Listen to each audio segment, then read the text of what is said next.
Yes, dear students, let's continue. Today we'll start objectives of fiscal policy.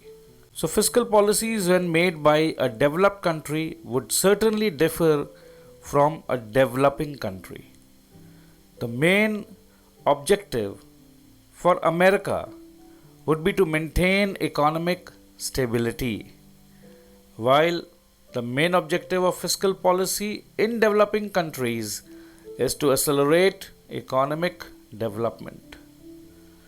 What do we mean by economic stability? This is for developed nations like America. Economic stability means that economic activity is maintained at a stable level. Economic activity means the activity of production of goods and services. This activity, if maintained at stable level, would guarantee stable income, would guarantee employment, would guarantee demand, which also means that there are no fluctuations in output and employment. The economy goes through the cycle of boom and recession. I hope you know this. If an economy is experiencing cyclical fluctuations, what would you say? Would you consider this economy as a stable economy? No. So the fiscal policies should be made in such a way that we can try to eliminate the business cycle fluctuations. A straight horizontal line would mean stability. But if there are lots of ups and downs, can you call this line a stable line? Definitely not. There are periods of booms. There are periods of recessions. What is a boom period? In the period when high levels are produced, high levels of employment exist in the economy, that is known as boom period. But it marks a very high price rise also. Do we want a boom period? There are advantages in a developing economy. An economy which is already stable, they would not want an unnecessary boom period with marked high prices. And the reason why they are looking for stability is because in the economy of developed nations, they are very well settled. The income is quite settled. The employment is quite settled. The production level is quite settled. They have reached the optimum level. Now what they are looking for is just simple stability, a straight line with minimum level of fluctuations. If we discuss about India, do we want a stable situation? Do we want economic stability? No. We want growth. So growth means there should be change. If today we are at 100 pieces of production, tomorrow it should be 150 or 110. When you need to write the answer, you need to write with respect to developed countries as well as developing countries. When there is acute form of recession, it is known as depression.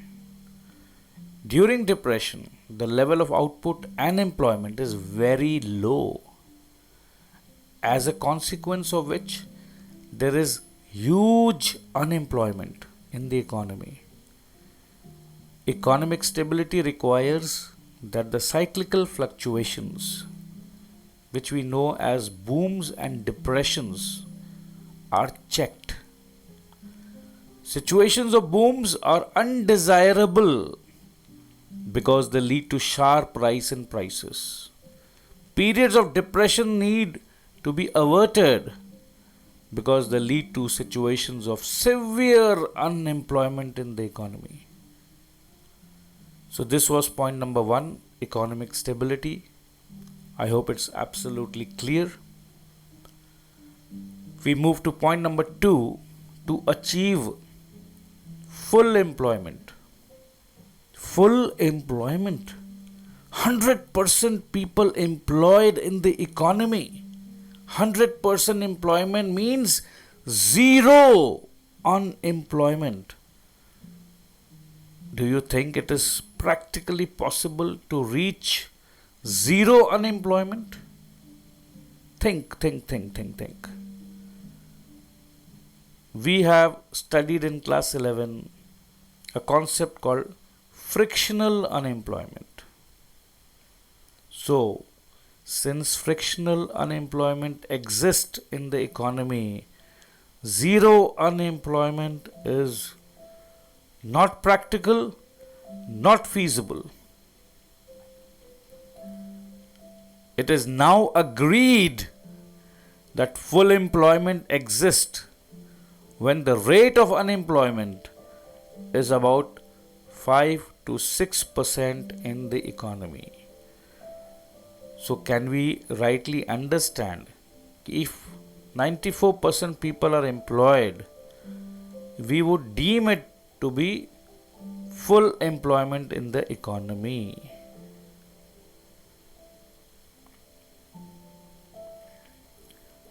Attainment of the objective of full employment means that the economy is able to produce the maximum level of output with the available resources.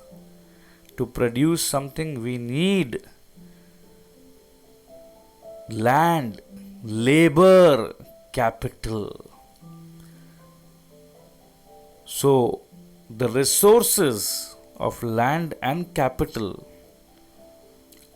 are utilized to the maximum potential when all the resources in the economy get the force of labor, which means 94% people are employed to convert these resources into goods and services.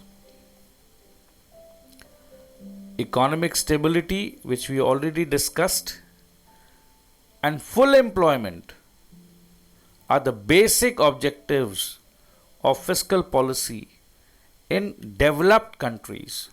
So, America would aim at economic stability and full employment. But in India, the Prime Minister is often questioned, what is the government doing to generate employment? Which means countries like India, they need to do something where maximum people get employment. This is one of the major target and objective of the government. To write answers, you would need proper selection of words. So, full employment refers to a situation when all those persons who are willing to work at the existing wage rate are able to get work. Which means full employment is a situation when involuntary unemployment is zero. I voluntarily do not want to work. Nobody can force me to work. There are some workers who are moving from one job to another. They are unemployed for a while, and this is known as frictional unemployment. Next point would be economic growth. In developing countries, one of the most important objectives of economic policy would be to attain high rate of economic growth. Economic growth is traditionally defined as the process whereby the real per capita income of a country increases over a long period of time. If the standard of living of people are raised, we can definitely understand that this country has achieved economic growth. What do economic growth aim to solve? They aim to solve the basic problems of poverty and unemployment. Do you find poverty and unemployment in a developed country like America? No, sir. So poverty and unemployment, these problems needs to be solved in the developing countries like India. Not surprisingly, therefore, policy makers everywhere are concerned with accelerating the rate of economic growth. Next point would be point number 4, price stability. This is again very important in a developing economy. A developing economy tries to achieve price stability. There is a tendency of prices to rise in these countries because of the large public expenditure without a corresponding increase in production during the early phases of economic development. Since huge production doesn't take place, the cost price of the product goes up and hence the price also goes up.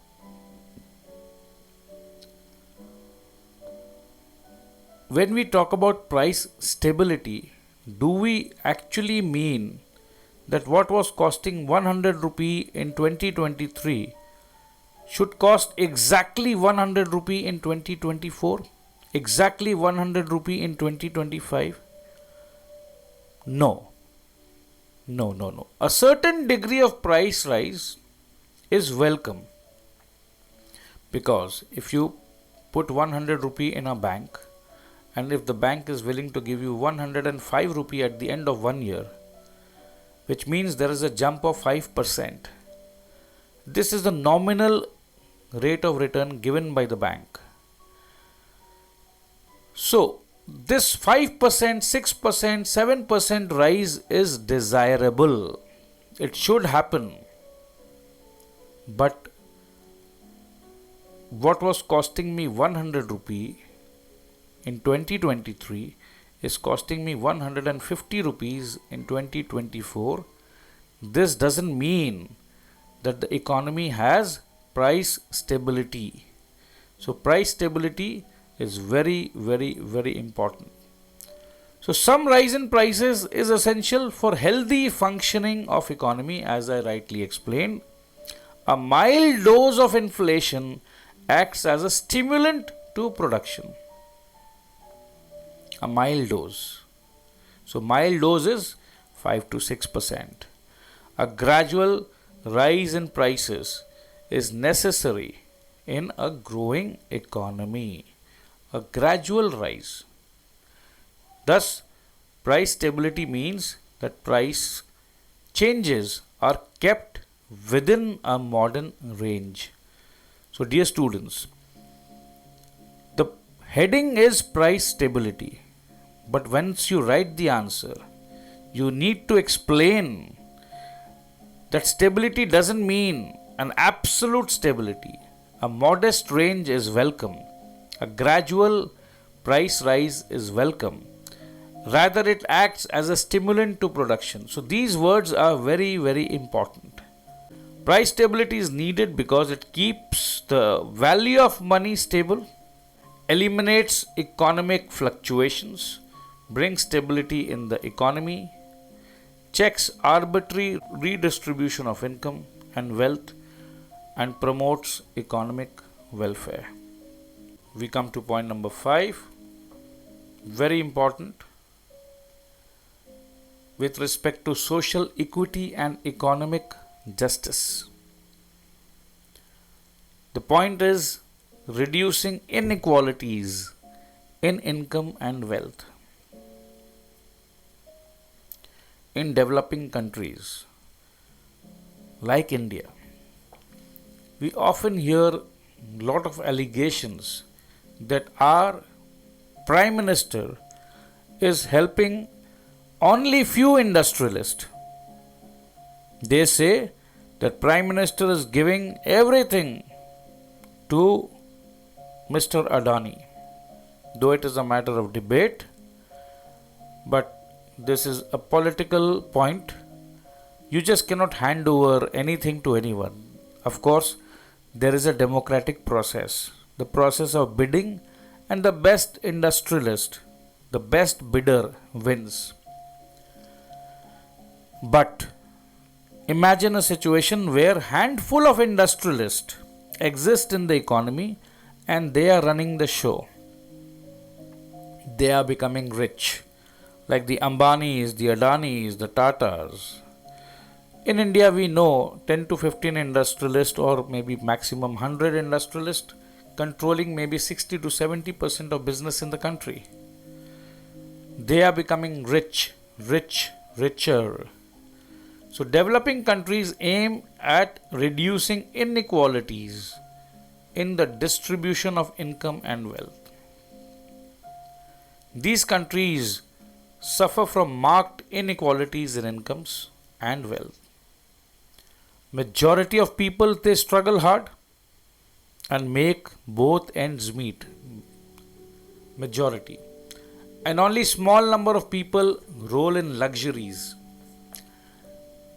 If only small number of people roll in luxuries and majority struggle hard to make both ends meet,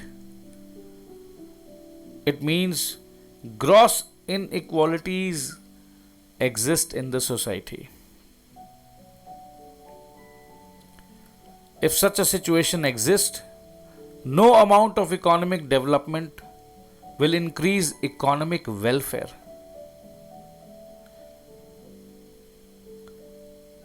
The benefit of economic development, if it is shared by all, then only we can say economic welfare exists in this economy. So, can we allow large inequalities in income and wealth? Can we? Sir, certainly not. So, how can fiscal policy help reduce the income inequalities? By progressive taxation. Progressive taxation means people who have the ability to pay more should pay more. Higher the income, higher would be the tax. So the poor would pay less and the rich would pay more. Next point is attaining external equilibrium.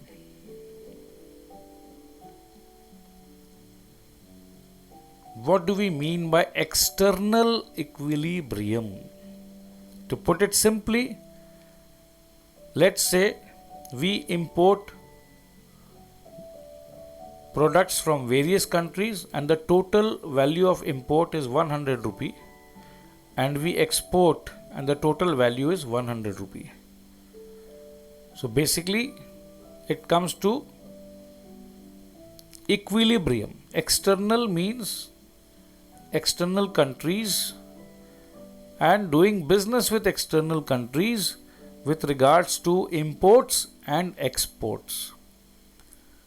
So any country should always aim to export more and import less. when we say we are importing less, which means we are self-sufficient. So fiscal policies, if we do not want to import a certain item which can be dangerous for our industries, we can increase the import duty. In that way, import of that particular product will fall. If we want to encourage the manufacturers in the country to export more, we can give them certain incentives which would help in boosting the exports. So I think attaining external equilibrium, where the government from time to time they make certain policies which boost the export, or if we want to import certain thing and which can be beneficial, they reduce the import duty. So with this we come to the end of all the 6 points. Now next question, which is very important. There are various policies, economic policy and fiscal policies, of course, made keeping in mind the economic policy. The question is, are these policies or the objectives, are they always complementary to each other? No. Complementary means, are they tea and sugar which complement each other? Not always. They may conflict with each other, and at the time of conflict we need to make a choice. In other words, the economy has to sacrifice one objective to attain the other, and this is what we call trade-off in economics. The reason why I explained this is, if you get a question, explain trade-off, so you need to explain that there are various policies, economic policies, fiscal policies. Most of the times they are complementary, because government is making all the policies, so they try to make the policies complementary, but there can be times when there is a conflict among these policies, and that's the time we choose what we want to choose by sacrificing what we need to sacrifice, and this situation is called trade-off in economics. So let's stop here. I hope all these 6 points are clear.